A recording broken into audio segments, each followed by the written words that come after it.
explicarás? Muchas gracias. Explicamos la atención. ¿Qué tal? Buenos días. Muchas gracias a la organización también por pensar en mí y por pensar que puedo tener algo que aportar a este foro de innovación social desde la inteligencia artificial aplicada al lenguaje, que es lo que yo hago y de lo que yo siempre hablo. Sé que tengo que hablar de cómo la inteligencia artificial puede resolver la polarización o ayudar a resolver el problema de la polarización, pero me gustaría empezar diciendo que la polarización no es el problema. La polarización no es un problema de base. La polarización es una consecuencia de una serie de factores acumulados a lo largo del tiempo, que se están acumulando en la sociedad y que están creando esto que llamamos polarización, esta división de ideas. Además, cuando pensamos en polarización, pensamos en ideologías políticas extremas, ¿no? Pero no es exactamente que la gente se coloque en los extremos políticos, sino que cada persona se extrema en su ideología por cómo percibe el entorno, en este caso porque percibe un entorno hostil. Y toda ideología puede ser extrema si no se abre al diálogo y si no se abre a la matización, que es algo que vamos a ver que es muy importante. Vamos a ver cuáles son estos factores. Yo he traído 3 factores que me parece que son los más importantes, que son la desinformación, que es un factor, no es el factor fundamental, es uno más.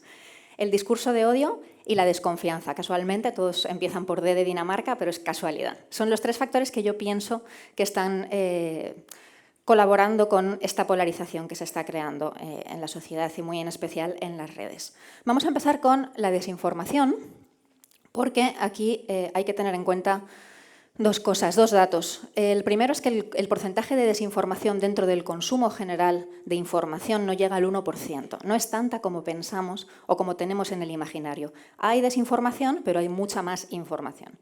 No es algo tan masivo. ¿Qué pasa? Que cuando hay una noticia falsa, se viraliza un 70% más rápido que las noticias normales. ¿Por qué? Porque si generas desinformación, la vas a generar para algo que mueve las emociones, para algo que despierta en la gente los extremismos y que genera un poco de hype, ¿no? Para eso la creas, si no, no la crearías. Cuando algo se viraliza un 70% más rápido, ya sabemos que ahí hay un riesgo de que sea desinformativo, porque sea un contenido, pues eso, digamos incendiario o inflamatorio. Lo que importa en estas noticias no es tanto la verdad o los hechos, sino lo que consiguen hacernos sentir, que es como ahora mismo vivimos las redes y vivimos el entretenimiento, por lo que consigue despertarnos o hacernos sentir. ¿Qué pasa? Que tenemos aquí un bucle que se retroalimenta, que es que puede haber una búsqueda activa de la desinformación una vez que ya te has polarizado, una vez que la polarización ya se ha producido. ¿Por qué? Pues por el sesgo de confirmación. Vamos con nuestro sesgo de confirmación buscando lo que ya sabemos, buscando lo que ya queremos leer y además los algoritmos colaboran en eso, ¿no? Porque la modalidad de los algoritmos de recomendación, que son a los que estamos expuestos pues en X, en Instagram, en LinkedIn incluso, en un montón de redes, son extractivistas. Entonces les interesa, por cómo están hechos, por cómo están diseñados, que nos cerremos el campo y que pasemos mucho tiempo en las plataformas viendo lo que nos gusta ver, ¿no? El otro día me contaba una madre muy preocupada sobre un hijo de 17, 18 años que estaba viendo TikTok y que estaba convencido de que Trump había ganado el debate a Kamala Harris. Mamá, ¿qué paliza le ha dado Trump a Kamala? ¿Qué paliza? La ha dejado destrozada así, ¿no? El chaval. Y la madre, ojiplática, diciendo, bueno, igual, ¿eso dónde lo has visto? Pues en TikTok, tal, estos vídeos. Es muy fácil hacer vídeos con cualquier tipo de afirmación, montándolos un poco bien, con trocitos del debate, con un vídeo bien montado, la gente entra completamente, ¿no? Sobre todo si ve varios publicados por diferentes cuentas. ¿Qué pasaría si a esta misma persona de 17, 18 años, esa misma red social, ese mismo algoritmo, pudiera decirle, oye, en este tema existen diferentes puntos de vista. ¿Te gustaría ver contenido ampliado? Nada que esté mal o esté bien, simplemente, oye, igual esto que estás viendo es una parte pequeñita de todo lo que se está diciendo sobre esto. O, ¿te gustaría leer un análisis político basado en fuentes fiables? Son mensajes, ya se ha hecho algún intento de esto en redes, pero nunca ha cuajado, que sería muy interesante que la propia red social, que la propia plataforma te pudiera proponer.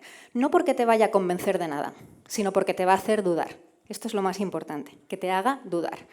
es tirar abajo las certezas. Eso es para mí la mayor misión que tenemos. A lo mejor solamente viendo un titular como este, que es del País, que salió al día siguiente, que dice las primeras encuestas dan a Harris como vencedora, los analistas, el mercado de predicción, oye, a lo mejor solamente ver ese titular ya te hace dudar un poco, ¿no?, de lo que supuestamente ha pasado en el debate. ¿Cómo sería, en una inteligencia artificial aplicada al lenguaje, este flujo de trabajo? ¿Cómo lo haría? ¿Vale? ¿Cómo lo haría un modelo de lenguaje? Vamos a aterrizarlo un poco. Primero tendría que identificar el tema y la narrativa base, ¿vale? Para eso tenemos modelos de lenguaje como los GPTs que son capaces de hacerlo. Después tendría que identificar contenidos sobre el mismo tema, pero con perspectivas diferentes, ¿vale? Se está hablando también de esto, pero con otra narrativa base. Después tendría que identificar contenido sobre el mismo tema, pero de fuentes fiables. Por ejemplo, pues la UNESCO, la Organización Mundial de la Salud, las grandes fuentes fiables. Y finalmente, tendría que sugerir al usuario diferentes opciones para poder ampliar su visión, ¿vale? Este sería el flujo de trabajo de un modelo de lenguaje. La clave aquí, ya os digo que no es convencer a nadie de nada, sino matizarle o abrirle su opinión, favorecer la matización. Si tenéis dudas de si un modelo de lenguaje puede hacer esto, os voy a hablar del tope de gama, el mejor modelo de lenguaje que hay ahora mismo, que ha salido a producción, que ha salido al público, que es GPT-o1. No sé ni siquiera si habréis llegado a oír hablar de él o os habréis quedado en el anterior, que es GPT-4. Fijaos si es importante el avance, que han reseteado la cuenta. No va a ser GPT-5, va a ser GPT-o1. ¿Vale? Eso ya nos da una idea de que es importante. Este modelo, en principio, lo que dicen es que razona mejor que los anteriores, que tiene un proceso de razonamiento y además hace visible ese proceso de razonamiento. Por ejemplo, está resolviendo un crucigrama y el 15 horizontal es la mayor parte de la audiencia en el estreno de Carmen.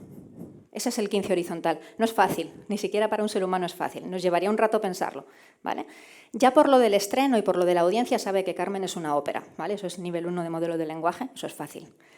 Pero tiene que acertar la palabra. Y el razonamiento que hace GPT-o1 es: estoy pensando que las primeras audiencias de Carmen serían francesas, así que parisinos encaja. Pruebo otras palabras como opera-goers, que es como gente que va a la ópera, pero me encaja más algo sobre el contexto francés.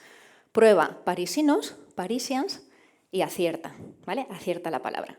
Un modelo de lenguaje que es capaz de hacer este razonamiento y además darle esa explicabilidad, ser capaz de decir cómo ha llegado a ese punto y que es capaz de manejar todo ese contexto, toda esa información y ese nivel lingüístico, os aseguro que puede identificar narrativas base y muchísimas más cosas y hacerlo a favor de los usuarios y en contra de la polarización. Solamente para daros una idea de en qué punto está el estado del arte de la inteligencia artificial aplicada al lenguaje.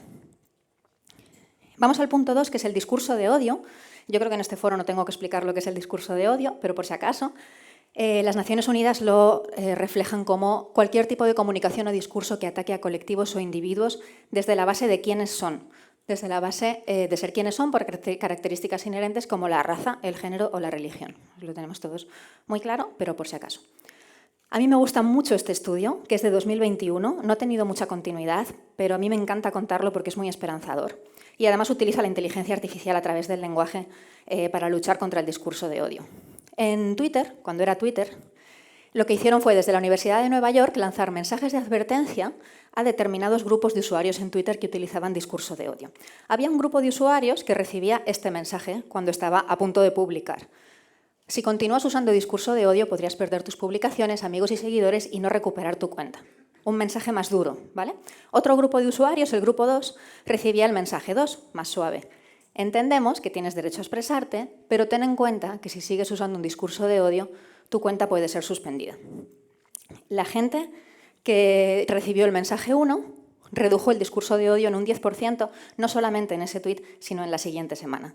La gente que recibió el mensaje suave lo bajó hasta un 15%. Lo que quiere decir, bueno, aumentó en un 15% la reducción. Lo que quiere decir que las advertencias funcionan y que podríamos hacer muchas cosas para reducir el discurso de odio. Id a cualquier vídeo de Instagram, incluso el más inocente, pero que sea un tema mínimamente polémico, id a los comentarios y vais a ver discurso de odio inundándolo absolutamente todo. ¿Qué otra cosa podríamos hacer o podrían hacer las plataformas para valorar el contenido de otra manera? ¿Cómo priorizan ahora el contenido de las plataformas? con un modelo cuantitativo, ¿vale? Que además es emocional. El número de likes, el número de compartidos, el número de reacciones, el número de veces que se comparte, el número, ¿vale? Y es un número que además es que premia la reacción, es un modelo emocional. Lo que está premiando es lo que nos genera en ese momento de primer impacto el contenido. Podríamos ir, y podríamos, quiero decir podríamos porque tecnológicamente es posible, ir a un modelo cualitativo que lo que hace es analizar el lenguaje del comentario o del contenido, no tanto los likes. ¿Qué podría ser? Oye, realiza un razonamiento profundo, matiza su opinión, valora la opinión positivamente o habla en positivo del trabajo de alguien, aporta una historia personal, muestra compasión, matiza lo que dice, aporta pruebas. Todo eso un modelo de lenguaje ya nos lo puede decir, ¿vale? Ya se pueden establecer diferentes criterios. Y yo a este modelo lo he llamado racionalizador porque dice Javier Recuenco, que lo veréis esta tarde, que el ser humano piensa que es racional, pero en realidad es racionalizador, que no es lo mismo. Dice Jonathan Stray que si suficientes canales de distribución algorítmica desfavorecieran la retórica divisiva, simplemente ya no valdría la pena producirla. Y no solo se refiere a cuando la producen para sacar un partido, pues un gobierno que lanza una campaña a lo mejor de desinformación o de apoyo electoral o de injerencia electoral. No se refiere solo a eso, se refiere también individualmente. Si tu comentario lleno de discurso de odio se va a quedar abajo y no lo va a ver nadie, pues igual no lo escribes. Y poco a poco, dentro de 20 años, ya no escribimos en redes con discurso de odio. Y 3, desconfianza. Esto solamente lo tengo para aprovechar para decir que cuando salió ChatGPT en 2022 y desde entonces, nuestra obsesión ha sido detectar qué está escrito con GPT y qué no. Tenemos una obsesión con detectar eso, ¿vale? Cuando en realidad no es tan importante. Pero bueno, aunque lo fuera, esto lo tengo solamente para decir que no hay nada que 100% fiable nos diga si algo está escrito con ChatGPT o no. No existe ahora mismo, no hay. A la vista podemos identificar algunas cosas, pero no tenemos una prueba pericial, ¿vale? No tenemos una IA que nos diga si algo está escrito por otra IA. Eso no existe. Y no sé si va a llegar a existir en algún momento. Y la otra cosa es que somos la sociedad de la desconfianza. Lo basamos todo mucho en la desconfianza. Yo he cogido este informe, como podría haber cogido cualquier otro, ¿vale? Es el informe del demand de confianza, del eje de confianza, que siempre sale fatal. Es un ejemplo, hay muchísimos más. Establece el eje de confianza en el 60 de 100 y nadie aprueba, nadie llega al 60. Las empresas es la entidad en la que más confiamos y es como que casi confiamos. El 56% no llega ni siquiera al 60%. ONGs están en el 53%, cerquita. Bajón, medios de comunicación 40% y gobierno 36%. Somos una sociedad muy desconfiada, que basamos todo mucho en la desconfianza. Desde Prodigioso Volcán hemos hecho un sistema que intenta aportar el granito de arena a esa confianza. ¿Por qué? Porque la comunicación institucional y la comunicación que se hace también desde las marcas tiene que ser responsable y tiene que ser confiable. Esto es, lo llamamos alerta greenwashing, es un asistente basado en GPT que te dice si tu texto está cayendo en el greenwashing, ¿vale? Tú puedes subirle un texto y te va a decir si tienes determinados patrones lingüísticos que promueven el ecoblanqueo o el ecopostureo. Esto, si tenéis una cuenta de GPT Premium, lo podéis probar, ¿vale? Porque es un GPT al que entras directamente desde el GPT Store. También te sugiere cambios, ¿vale? Te dice, ¿cómo puedes mejorar este texto? Pues, por ejemplo, concretando términos vagos, porque friendly con el medio ambiente, ¿eso qué es? ¿Eso qué quiere decir? ¿No? Eso, por ejemplo, es un término muy vago. Eso es lo que te diría, pues, que lo elaboraras un poco más, que concretaras exactamente por qué tu producto o tu mensaje es friendly con el medio ambiente. Esto es un granito de arena, ¿vale? Es una mini solución, pero es un poco una idea que quiero dar, que no todo es buscar la gran solución con IA o el gran sistema de IA que nos va a salvar de la polarización, sino buscar esos factores que la están provocando y pequeñas soluciones dentro de esos factores. Y si hay una herramienta que es muy buena para amortiguar la desconfianza, es la claridad en el lenguaje. ¿Por qué? Porque tenemos que poder confiar en toda esa comunicación unidireccional que nos dan las administraciones, que nos dan los bancos, que nos dan las aseguradoras, que nos dan las marcas. Todas las entidades colectivas, la claridad en su comunicación, la claridad en el lenguaje las legitima. Y además es que protege el derecho a entender de las personas, que tenemos un derecho a entender la vida y a entender lo que nos están contando y a entender la inteligencia artificial también, por cierto. En 2020 hicimos un sistema que se llama Clara, es un sistema de inteligencia artificial basado en aprendizaje supervisado, que lo que hace es decirte si tu texto es claro o comprensible para una persona, para la ciudadanía media o no. Y además está basado en 9 métricas lingüísticas y te dice cómo mejorarlo. Por ejemplo, el número medio de palabras por frase. Una frase de más de 30 palabras, dice una compañera mía que no es una frase, es una emboscada. ¿Vale? Es muy complicada de leer. Y más cosas así, o sea, son 9 métricas, la puntuación, por ejemplo, el uso de tecnicismos, el uso excesivo de tecnicismos. Si en una frase metes un porcentaje de X de tecnicismos, eso no se va a entender. ¿Vale? Entonces, Clara te ayuda, de una manera asistida, a mejorar ese texto y vas viendo cómo, según lo arreglas, va subiendo tu puntuación, ¿no? Y va subiendo tu puntuación en claridad. Lo podéis probar en clara.comunicacionclara.com y está en beta, pero ya podéis probarlo para ver un poco de qué os estoy hablando. Y, hablando de desconfianza y desinformación, tengo que hablar, aunque sea un poquito, del negacionismo. ¿Vale? Sabéis que hay gente negando que la Tierra es redonda, hay gente negando que las vacunas son útiles para la sociedad y hay gente negando que existe Stephen Hawking, que ahora dicen que era una IA, ¿no? Esa es la última, esa es la más reciente que yo he conocido. He visto negacionistas de los volcanes, en fin, hay negacionismo un poco de todo. Y hay un estudio también que ha salido este mes de agosto, que a mí me gusta mucho, que también es muy esperanzador. Investigadores del MIT y la Universidad de Cornell descubren que conversar sobre una teoría de la conspiración con un modelo de lenguaje reduce la creencia en esa teoría hasta un 20%. ¿Por qué? Pues está claro, porque puede haber mucho escrito en Internet sobre que la Tierra es plana, pero hay mucho más escrito sobre que la Tierra es redonda. ¿Vale? Tiene que ver con eso.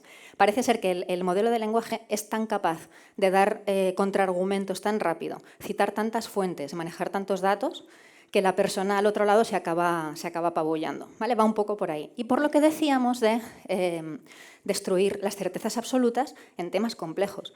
En un tema complejo no puedes tener tantas certezas absolutas, no se sostiene. ¿Vale? Esa es un poco la idea. Y diréis, bueno, esto se hizo con GPT-4, pero GPT-4 se inventa las cosas, ¿no? Los modelos de lenguaje se inventan las cosas, hemos dicho. Bueno, no en todos los temas, y no en todos los casos. Pusieron un fact-checker, un científico, a revisar todas las afirmaciones de GPT-4. El 99,2% resultaron ser ciertas y solo un 0,8% resultaron ser engañosas. Y ninguna resultó ser falsa. Así que, por lo menos en este caso, parece que hemos encontrado una aplicación muy útil a los modelos de lenguaje. Y quiero terminar con esto porque a mí me parece que es esperanzador y que la solución a los problemas que tenemos no son las cosas, no es la IA, no son las herramientas. Somos los seres humanos aprendiendo a utilizar bien y para el bien las herramientas nuevas. Muchas gracias.